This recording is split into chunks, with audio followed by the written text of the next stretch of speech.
En este caso, vamos a suponer que K es un subconjunto no vacío, convexo y cerrado en un espacio de Hilbert H. Y suponemos que tenemos un punto cualquiera en ese espacio. Entonces, existe un único elemento Y que pertenece al subconjunto de tal forma que la norma entre X menos Y va a ser el mínimo del conjunto formado por todas las diferencias, las normas de X menos Z para Z que está en K. Es decir, la norma de X menos Y da exactamente igual a la distancia entre X y K.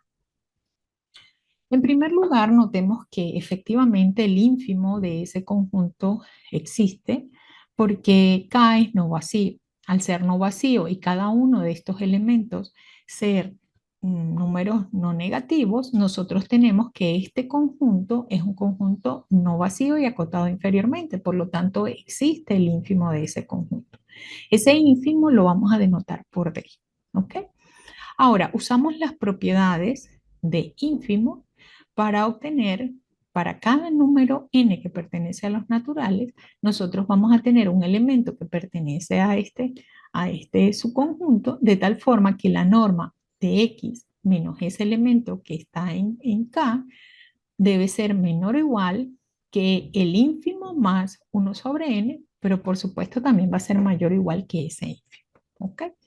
De esto, nosotros lo que obtenemos es que la sucesión formada por las normas de x menos xk converge a d cuando n tiende a infinito. ¿Ok? Además, nosotros tenemos que cada uno de estos elementos pertenece a K y K es un conjunto que es convexo.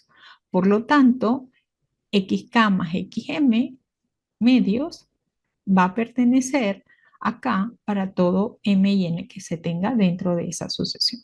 Bien, ahora, estos elementos también pertenecen acá. Entonces, la norma de x menos esos elementos tiene que ser mayor o igual que el ínfimo del conjunto al que ellos pertenecen. Nos quedamos entonces con este hecho de que esta sucesión converge a D y vamos a trabajar con esa sucesión. Eso implica entonces que D cuadrado va a ser menor o igual que esa norma. Bien, entonces, esta expresión que está acá, nosotros la podemos reescribir como x menos kn medios más x menos km medios. Y aquí lo que vamos a hacer es sumar y restar una cantidad.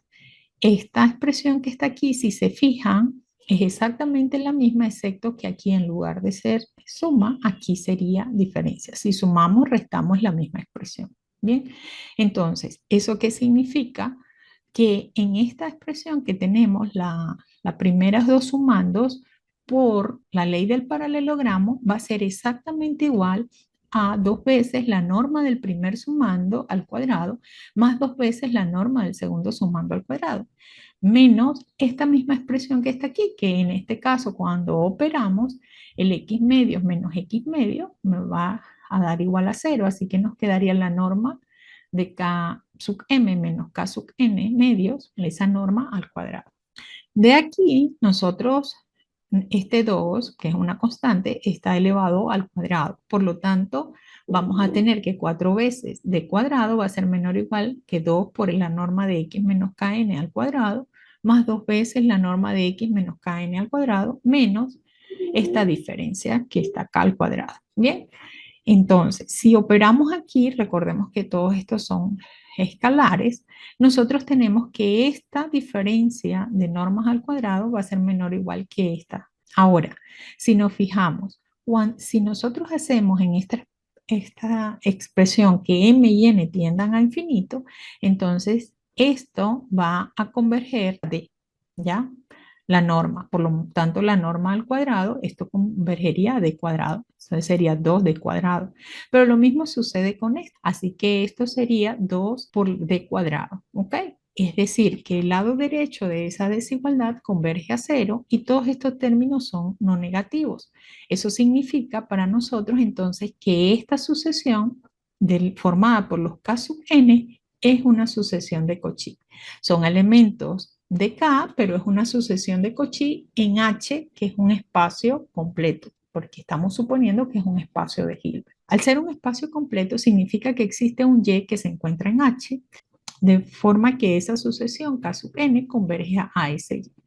Ahora bien, que esa sucesión converja a Y, como todos los elementos de la sucesión están en K, significa que ese Y pertenece a la clausura de K, pero K, por hipótesis, un subconjunto que es cerrado. Por lo tanto, eso garantiza que nosotros podemos hallar un Y que es el límite de esa sucesión, pero que además ese Y pertenece acá. Y con eso entonces vamos a ver la norma de X menos Y, que es lo que nosotros necesitaríamos ver porque este es el Y que es candidato a satisfacer el teorema, sería igual a X menos el valor de lo que es Y. O sea, estamos reemplazando quién sería Y. Ahora, la norma es continua. Eso significa que esto sería igual al límite cuando n tiende a infinito de esta diferencia en norma. Y esto nosotros conocemos que es igual a b, por lo que teníamos anteriormente. Este de y, hemos encontrado un y que pertenece acá de tal forma que se cumple con esa igualdad. Para demostrar la unicidad, supongamos que existe otro z que también está en K, de tal forma que la norma entre X y Z también es igual a D. Tanto Y como Z son dos elementos que se encuentran en el subconjunto K, pero K estamos suponiendo que es un conjunto convexo. Por lo tanto, Y más Z medios también es un elemento que se encuentra en K. Eso significa entonces que X menos ese elemento que está en K tiene que ser mayor o igual que D. Así que sus cuadrados siguen satisfaciendo esa desigualdad porque D es no negativo. Es decir, que tendremos D cuadrado menor o igual que el cuadrado de esta norma. Como hicimos antes, esta expresión la podemos reescribir de esta manera. Y nuevamente vamos a utilizar a sumar y restar una expresión, la expresión correspondiente que nos permite utilizar la ley del paralelogramo entre estos dos sumandos. Una vez hecho esto, entonces aplicamos la ley del paralelogramo aquí en estos dos sumandos y nos quedaría dos veces la norma de este primer vector al cuadrado más dos veces la norma del segundo vector al cuadrado menos esta expresión que se encuentra aquí. Nuevamente, eso significa para nosotros que 4 por d cuadrado sería menor o igual que esta suma que está aquí. Nuevamente operar, esos son escalares, así que la norma de z menos y al cuadrado debe ser menor o igual que esta expresión. Estamos suponiendo que x menos z es igual a d y ya x menos y también es igual a d, entonces esta expresión del lado derecho es igual a 0, pero esto también es mayor o igual que 0. Por lo tanto, eso implica que la norma de x menos y debería ser igual a 0, pero como esa es una norma, significa que y debe ser igual a z. Por lo tanto, el vector y que se encontró en la primera parte de la demostración efectivamente es único. Así se completa la demostración del teorema.